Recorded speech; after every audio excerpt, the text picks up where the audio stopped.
Welcome to Chazy for the annual Memorial Day Parade. I would like to introduce the dais right now. At the far end, we have Judge Pratt and his wife. Judge Pratt. Next, we have the Highway Superintendent, Gerald Beggs, and his wife, Janice. We have Wayne Dino, Councilman, and his wife, Teresa. We have Mr. LaValle and his wife, Irene. And I don't think there's anybody in Chazy that don't know Dick West and his wife, Nyla. And we have the supervisor, Harold Joubert, and his wife, Barbara. Next, we have Father Alan Schnaub from West Chazy, St. Joseph. And we have, as our keynote speaker, Surrogate Judge Charles Lewis. Now, Father Schnaub will lead us in a short prayer, please. Will you please uncover?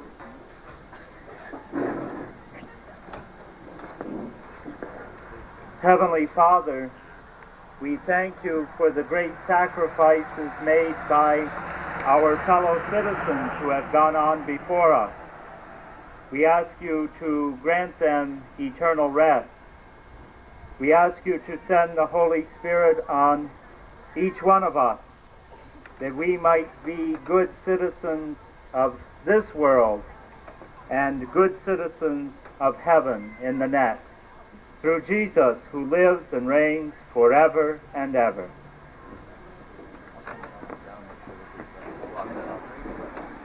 Before the judge does his little speech here, if we have an emergency, we'd appreciate it if everybody would keep the streets clean so that emergency vehicles can get through.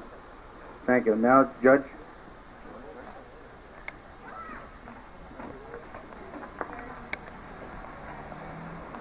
Looks like I'm going to get started right in the middle of the Star Spangled Banner. In any event, Reverend clergy and officers and men of the Russell B. Childs Post, the American Legion, veterans and friends, it's a particular pleasure for me to be here to speak with you just a few moments, because Chazy has a very special place in my heart, having lived just around the corner here a number of years ago, and because Chazy, I believe, has a sense of community that very few communities do have. You have your differences, of course, and you iron those out the way they should be. You talk about them, do things with them, and but I know from my own personal experience that when someone has a problem, everybody's there to help out. I don't have very much to say today that I guess is very prophetic.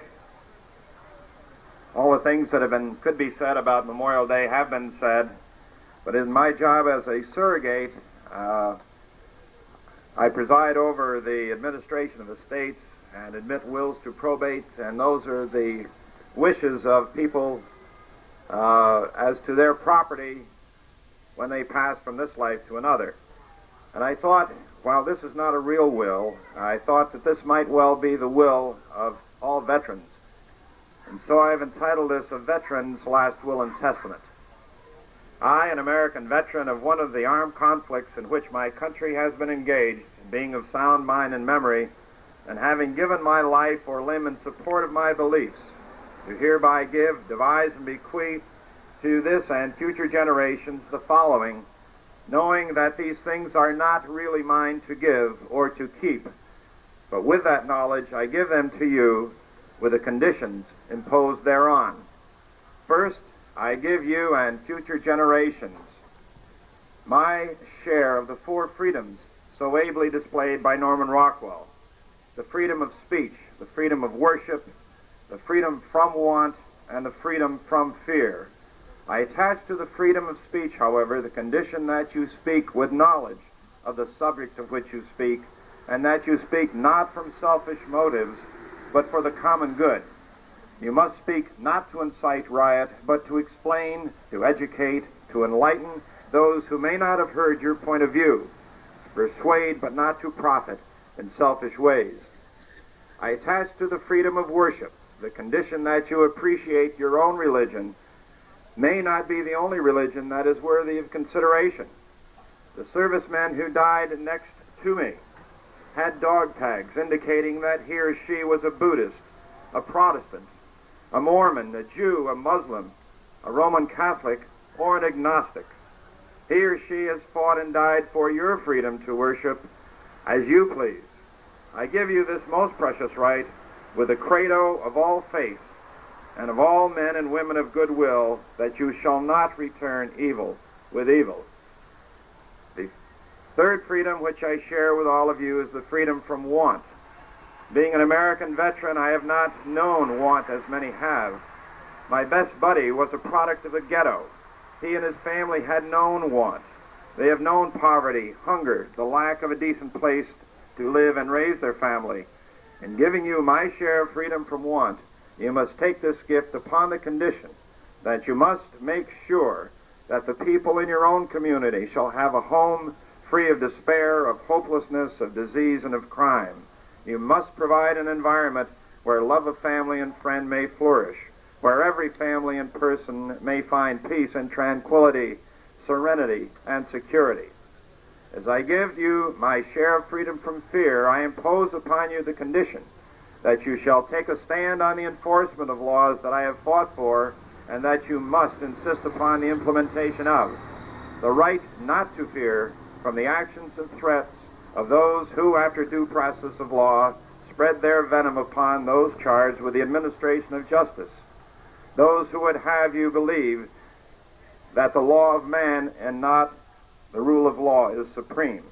In making this precious gift of freedom from fear, I include the fear from epidemics, of nuclear holocaust, of an oppressive government, of unemployment, of poverty, and the fear of loss of love of those who you love and should love you. But I renew the condition that you must do whatever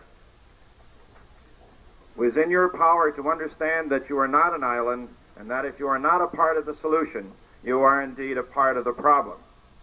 I impose upon this gift of freedom from fear the obligation to question and to learn, as fear in almost every instance is a product of ignorance.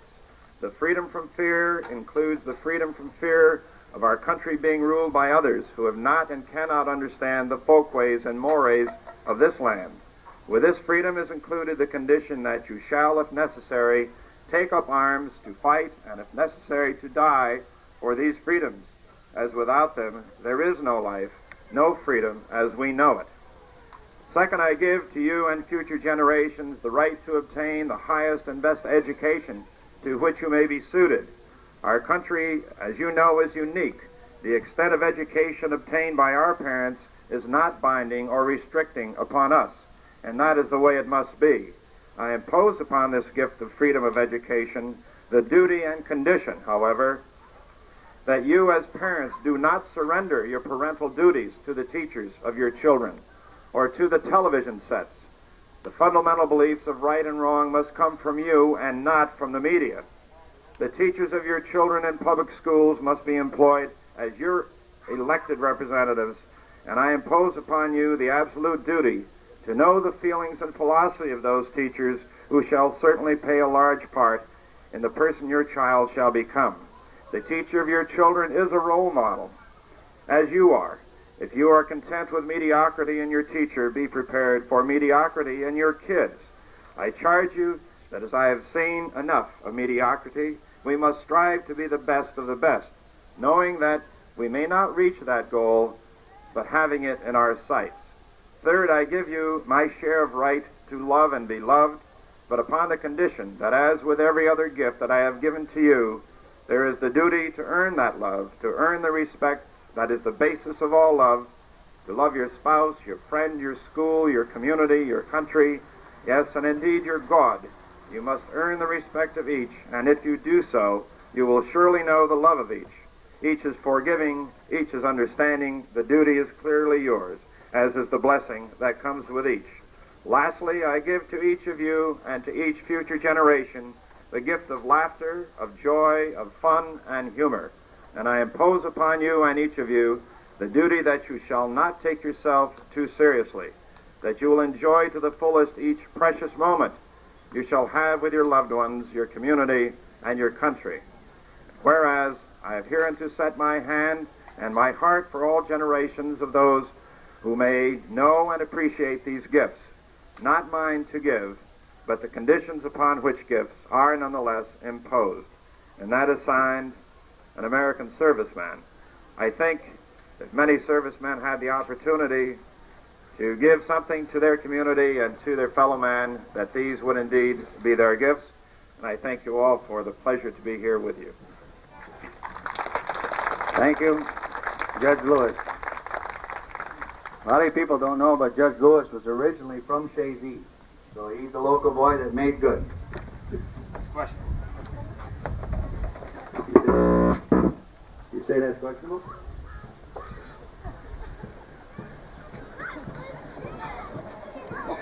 Today's parade is going to be in honor of the Korean War veterans. There's not too many parades around the country that honor the Korean veterans.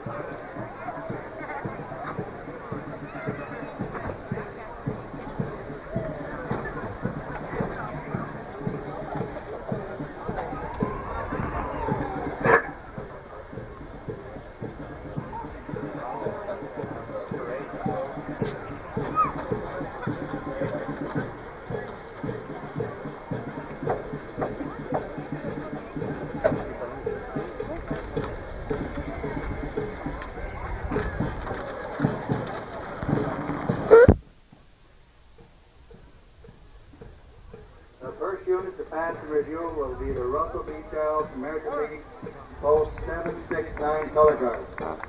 Joe LaPierre, Louis Booley, Hillary Dragon, and Bernie Perry.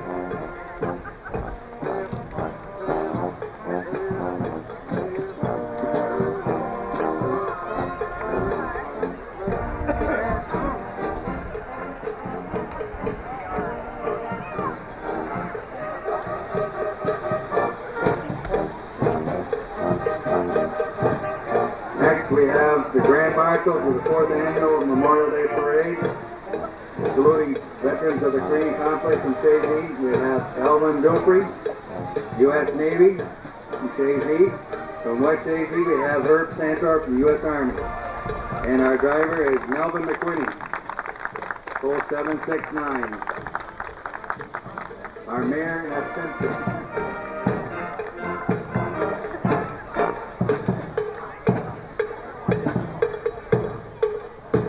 Next we have the Chazy Central Rural School Marching Band under the direction of Frank Langer.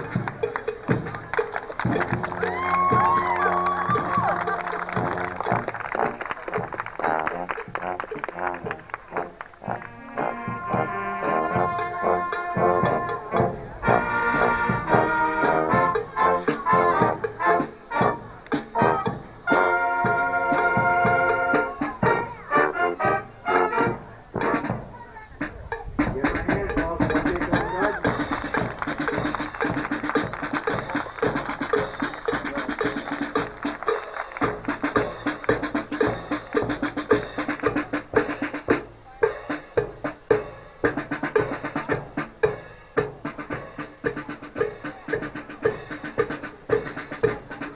We now have the Marine Corps Lead Color Guard, Champlain Leatherneck, Department Commander Jack LeClaire.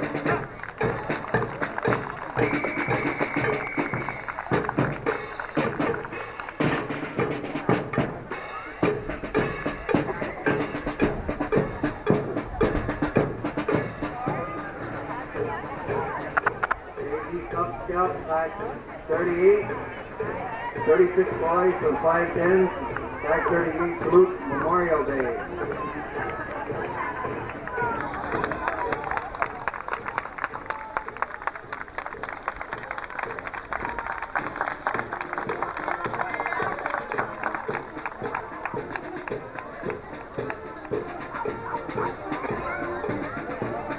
Marching Looking like little soldiers.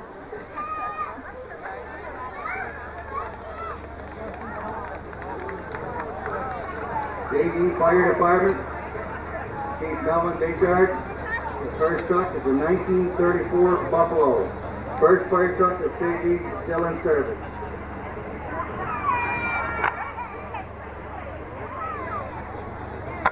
I was just informed it's the only one in county that's in service.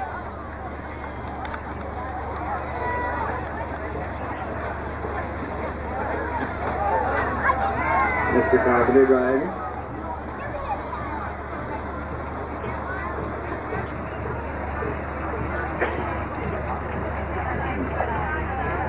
Is it warm in there?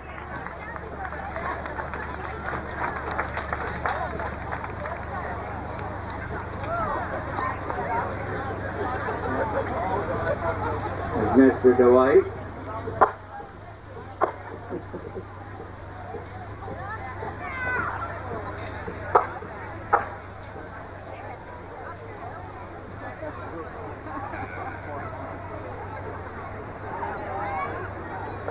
Who said we don't have equal opportunity in Chazy?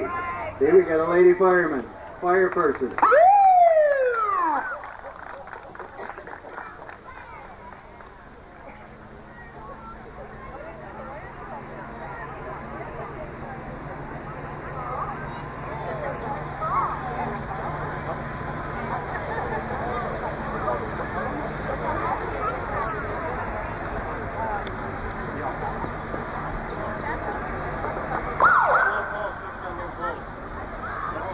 After the last vehicle goes through, folks, don't leave because the band is going to come across and they're going to play a salute and a national anthem, and then we're going to have the flag raising and the three-gun salute, and there's going to be taps played. And that will be, when taps are played, that will be the end of the agenda.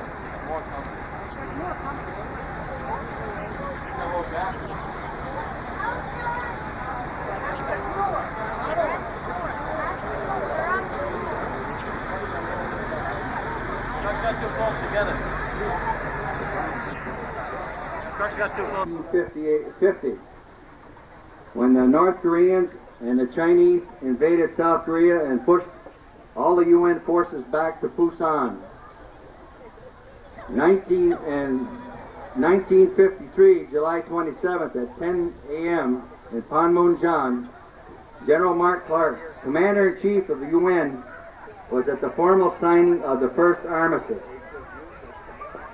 The U.S. Army and the 15 nations were there for 37 months of hostilities.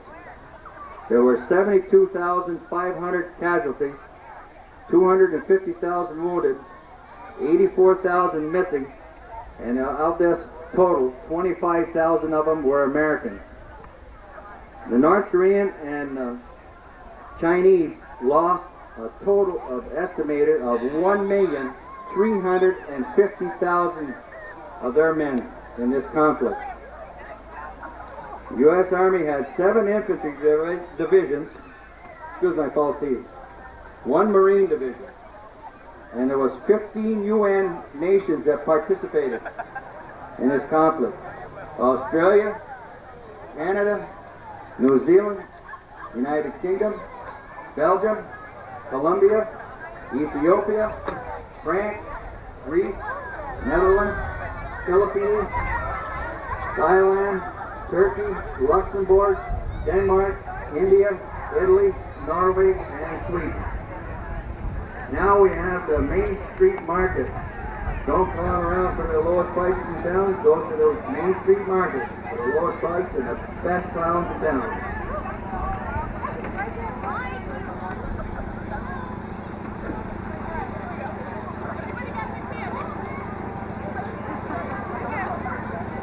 I know all you people watch MASH on TV. You think it's just something made up for the news media. But in Korea, the first MASH units were formed by the Norwegians. They sent a field hospital and they set up a MASH unit. And it was copied by the rest of the UN forces. And it saved multiple lives. The percentage of people that died dropped to 25% from the injuries and wounded.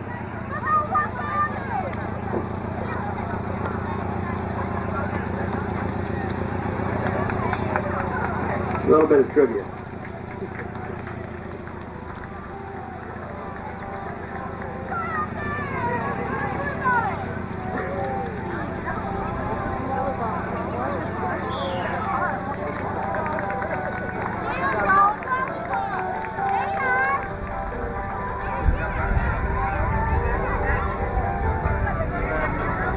Are your shoes big enough?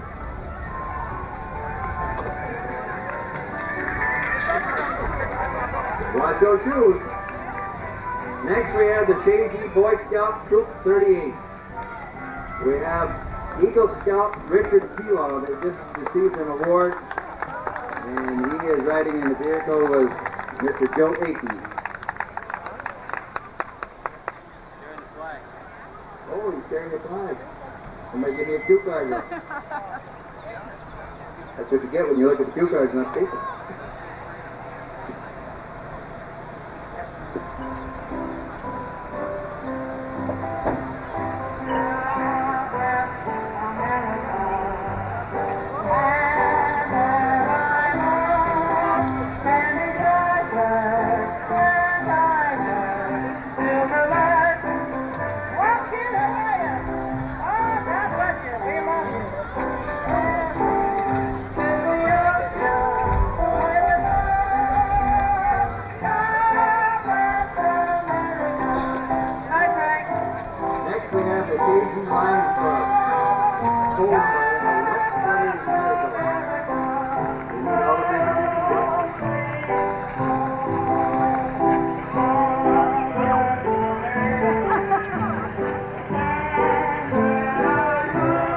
This is a typical West Brothers construction job.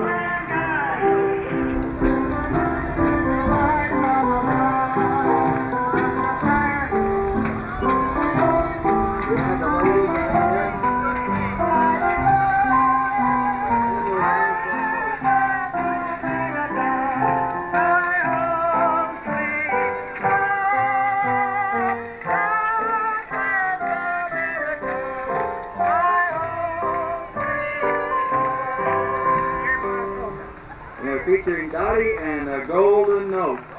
Support the Lions Cup today by buying a $1 ticket and find out if you win a gas-powered Coca-Cola car, 3 horsepower.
Dick West with his antique dog with the car that they're going to raffle off. Dick West? Dick West. What is the matter with you? I know. I go. Hey, you allowed one go from it. Well, you got the bucket on the other side. Hey, you get credit for everything. That's what it says on the card.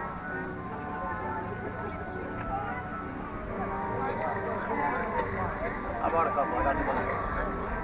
You want to buy it? I'm going to run the ball with the American Legion today. I'm going to buy it. Bucket, are you holding that corner down? Oh, okay. Let me make sure.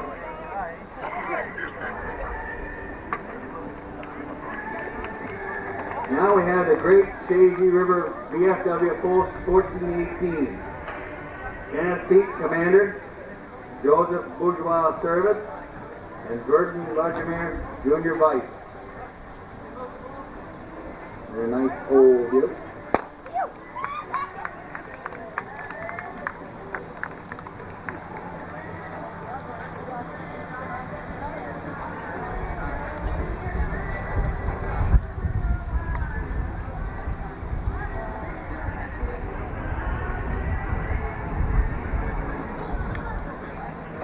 They've had a full day because we were at 8 o'clock now to West AG, and they had a 30-minute ceremony up there. It was very nice.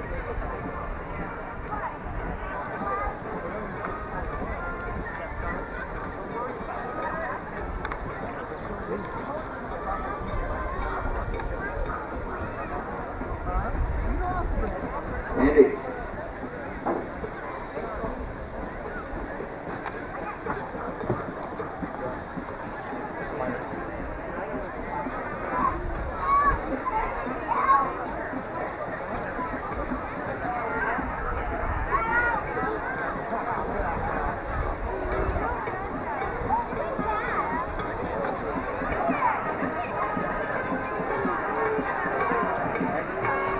Next we have Minor Institute. This float was made by the Summer Fire Management students. Also riding on the float is the Holstein and Swiss and Jersey Calves. Represent the breeds of Minor. Thank you. I'm not talking about your girls.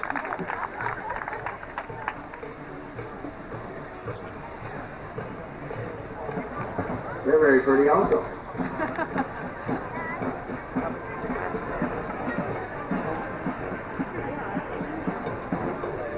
Next we have Riley Ford with 3 units. First car is a 1989 Pro. Driven by Steve DeBray. Supposed to be. No.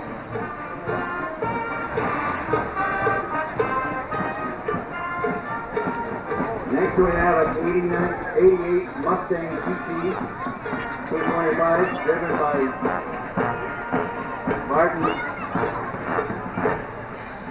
Martin and Joy. They're due to get married August 27th, the big day.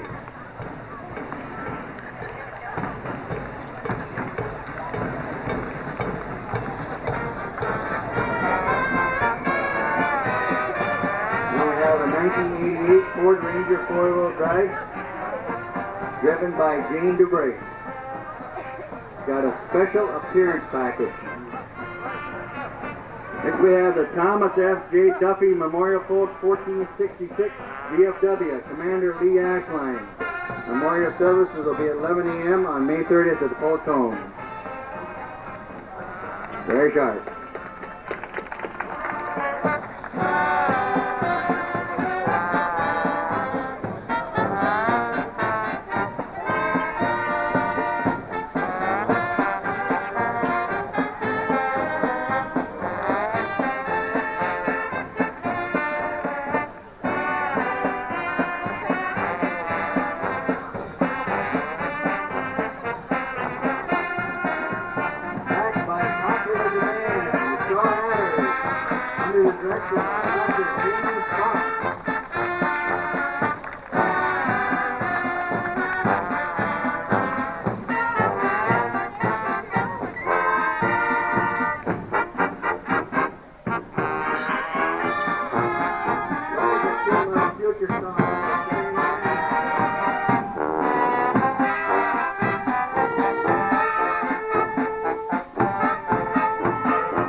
Got rubber balls in his shoes.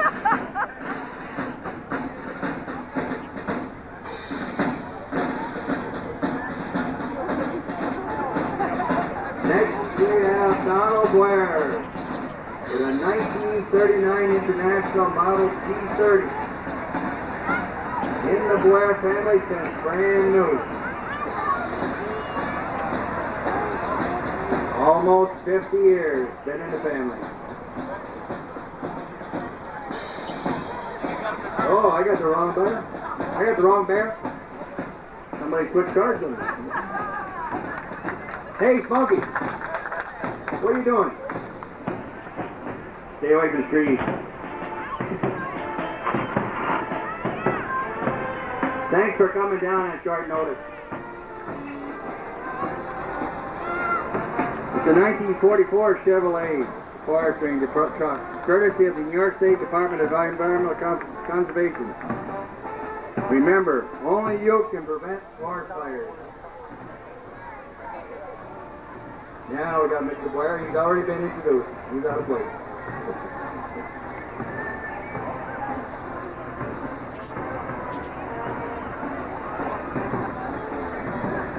Runs better every year. Barnwood. Can't get a ticket for that.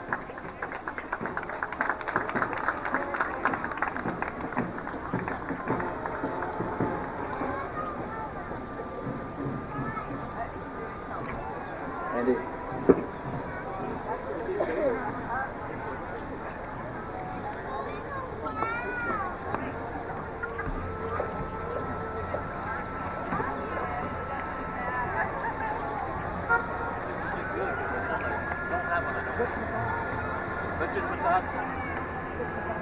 the only 66 Buick Wildcat, Chazy, Richard Matat.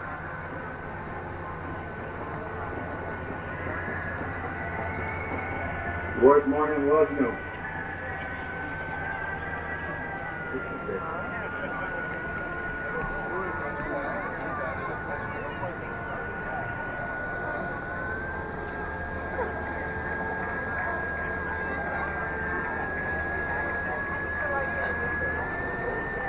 Next we have the West Chazy Fire Department. The big tank truck.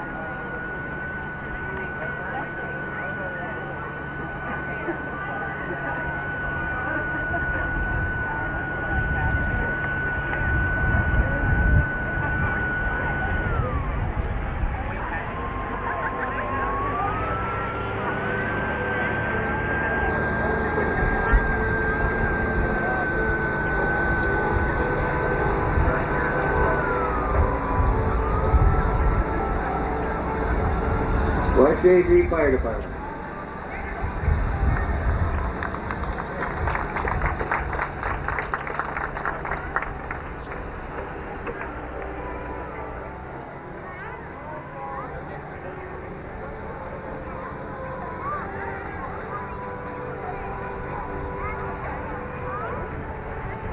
Remember, folks, after the last unit goes by, stick around because the band is going to play one more rendition and we'll have the flag raising ceremony and the salute and tap. And that will be the end of the program for today. Next we have Elon's Transport.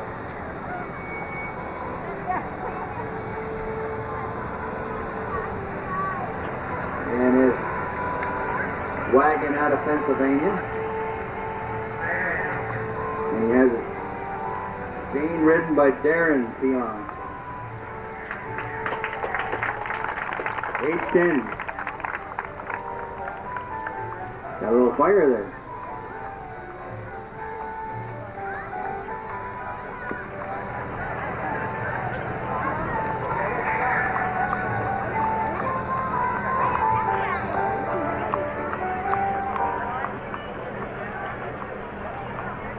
Next we have the Homestead Restaurant, Kojak, Old Derek, ridden by Reed Adams.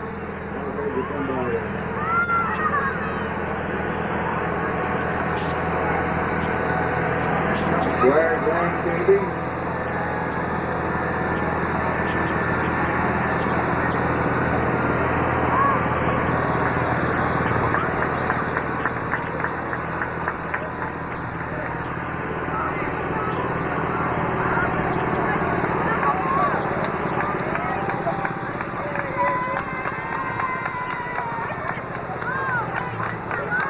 do you think, folks?